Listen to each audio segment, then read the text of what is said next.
Ձեռք բերեք իտալական նրբագեղ ու բարձրակարգ սալիկների նշված տեսականին, վճարելով բացառիկ 4400 դրամ 1 քառակուսի մետրի համար։ 2022 թվականին Ադրբեջանը հարձակում գործեց Հայաստանի ինքնիշխան տարածքի նկատմամբ, թիրախավորվեց Ջերմուկ քաղաքը։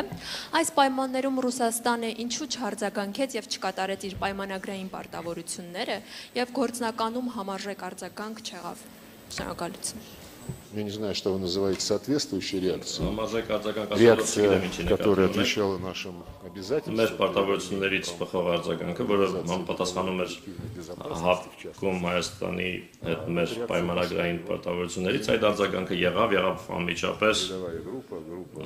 առաջնախումբը, առաքելությունը իրավիճակին ծանոթանալու համար փաստահավաք, այսպես ասած, առաքելությունը հապկի գլխավոր քարտուղարի ղեկավարությամբ միանգամից ուղևորվեց դեպքի վայր, ներկայացրեց օպերատիվ զեկույց, կոնկրետ եւ պրակտիկ առաջարկություններով այն մասին, որ պետք է հապկի դիտորդների առաքելություն ուղարկել այնտեղ իրավիճակը կայունացնելու համար, դիտորդների թիվը նախանշվեց իրենց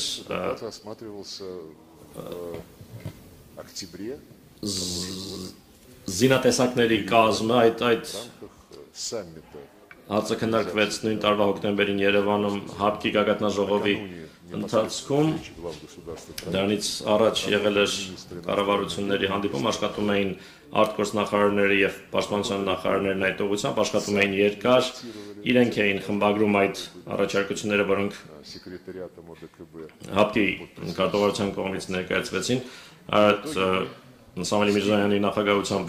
եւ վերջում մենք հասանք կոնսենսուսի ամբողջ տեքստի վերաբերյալ եւ առավելության տեքստը ներկայացվեց պետությունների կառավարությունների ղեկավարների քննարկմանը, բայց այդ իրավիճակում արդեն տեքստ համաձայնեցված տեքստը տարբեր պատճառներով հայկական կողմն առաջարկեց հետաձգել, կոնսենսուս չեղավ, մենք համաձայնեցինք, տվեցինք մեր համաձայնությունը եւ որոշ ժամանակ անց արդեն հայտարարվեց նոյեմբերին 2022-ի հայտարարվեց Եվրամիության առաքելության մասին եւ Պրահայում հայտարարվեց այն մասին, որ Լեռնային Ղարաբաղի պատկանելիության հարցում դիրքորոշումը այժմ արդեն երկկողմ հիմունքներով, որոնք հաստատվեցին Բաքվի եւ Երևանի կողմից, որոշվելու է 91 թվականի Ալմատիի հռչակագրի հիման վրա, որի համաձայն Լեռնային Ղարաբաղի ինքնավար մարզը Ադրբեջանի մաս է։ Դա բավական անակնկալ անսպասելի էր, որովհետև 20 թվականի նոյեմբերին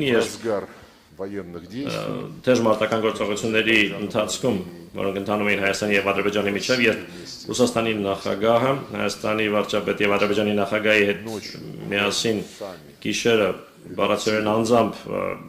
խմբագրեցին պայմանավորվածության տեքստը,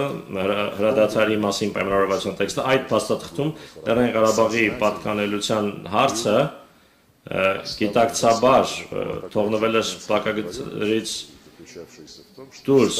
ջենտլմենական պայմանավորվածություն կար այդ հարցում, որ Ղարաբաղի հարցը ենթակա երկրների միջև հետագա համաձայնեցման, բայց տեղի ունեցավ այնինչ տեղի ունեցավ, ուստի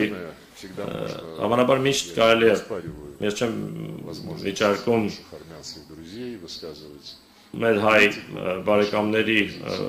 հնարավորությունը քննադատություն հնչեցնելու այն ժամանակ ինչ-որ մեկի ցուցաբերած դիրքորոշման